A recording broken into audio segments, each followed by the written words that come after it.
Hi and welcome to another AVIDEngage video. My name is Marita. I'm the Victorian Community Development Officer for AVID.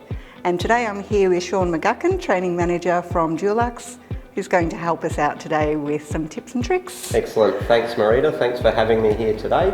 And today in this video we're going to look at how to paint your ceiling. Yep, excellent. You're going to take us through all the tips and tricks that you've learned along the way. So absolutely I am. So the most important thing with any painting project is all about preparation and sequencing. So we want to make sure the ceiling is a good place to start. So we work our way down. We start with our ceiling and a little bit later we can talk about the walls, our trim and our doors. Yep. But ceiling is the first place to start. Sounds great.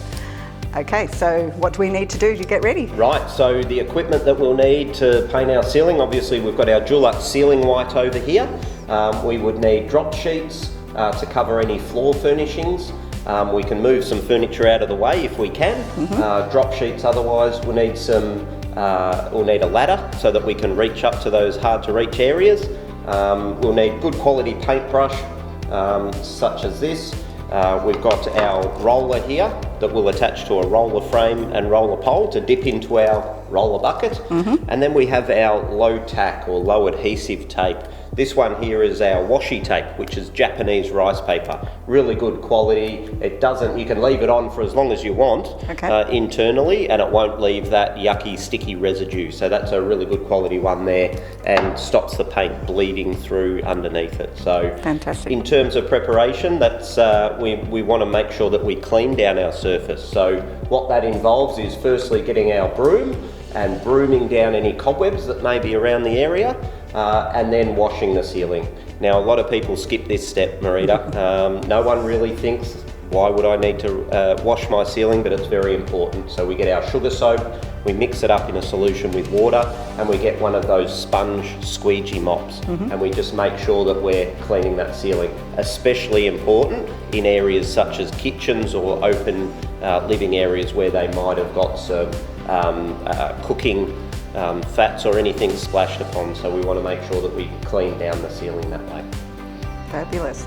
And so once we've done our cleaning, what do we do? Once we've done our cleaning and the ceiling's ready to go, we tape up around underneath our cornices, so we'll paint the cornice in the same colour as the ceiling. So we'll tape around underneath our cornice line, all the way around the room. Any lights or light fittings or heating ducts or air conditioning ducts in the ceiling, we can tape up around them. Most downlights will actually drop out, and we can just tape around that so that it's nice and easy to paint around, and then we're good to go. We get our paint, we get it into the tray, and we're ready to start painting. Oh, fantastic.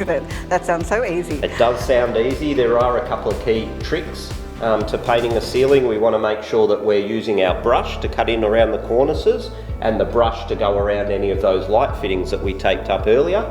And then with our roller, we want to have a good quality synthetic roller, not too long a nap, just a regular nap roller will do. And we load that up with our paint and we work in sections across the ceiling. So we're not going to be able to do the whole thing in one go. We're going to work in maybe 1 metre sections and work across, and then come back and work across until we've covered the whole ceiling. Once we've got that one coat up there, we lay off the paint in one direction. Okay, what does that mean? Yeah, I thought you might ask me that. Laying off the paint is really critical to ensure we get rid of any lines that may have been caused by the edge of the roller. So after the paint's being applied, we're going over and we're just passing in one direction the entire length of the ceiling to lay off the paint and make sure that it sits there nice and flat and nice and even. We've got a really even coat, one coat on the ceiling. Just one coat? Well, most ceilings in a repaint scenario may only need that one coat, but if you are going for a colour change or if you've done some repairs in the ceiling, I'd always suggest going for that second coat of paint to give it its full finish and full colour and coverage. Okay. So a second coat of paint can be done. About 2 hours later, we can come back. The good tips. How do we then clean up after ourselves? Very good. I'm glad you asked. So in between coats, we need to make sure that our brushes and our rollers and our equipment don't dry out. We used to be told just use plastic, wrap them up in plastic. I've got a really good tip that I use because I don't like throwing plastic away these days. I've got these beeswax paper.